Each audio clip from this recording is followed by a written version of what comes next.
बिस्मिल्लाहिर्रहमानिर्रहीम। अस्सलामुअलैकुम। आप देख रहे हैं जेएन न्यूज और मैं हूं आपकी मेजबान सुंबल। बुलेटिन का बाकायदा आगाज करते हैं और शामिल करते हैं अब तक की अहम तरीन खबर। शामिल करते हैं बहावलपुर से हमारा नुमाइंदा मोहम्मद ज़ीशान की इस रिपोर्ट से। Bahawalpur district police officer Asad Sarfaraz Khan की कमांड में सीआईए स्टाफ पुलिस की शराब फरोशों के खिलाफ कामयाब कार्रवाई। वलायती शराब की बड़ी खेप बरामद।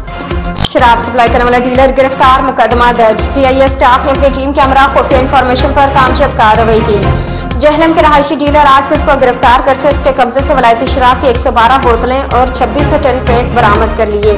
मुलजिम के ज़र इस्तेमाल गाड़ी हाईएस्ट रूफ भी कब्जा पुलिस में ले ली गई। गिरफ्तार मुलजिम के खिलाफ थाना कैंट में मुकदमा दर्ज करके तफ्तीश शुरू कर दी गई।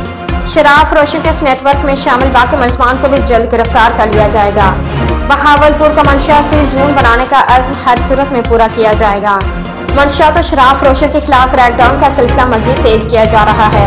बेहतरीन कारकर्दगी पर डीपी असद सरफराज खान ने सीआईए स्टाफ की टीम को शाबाश दी।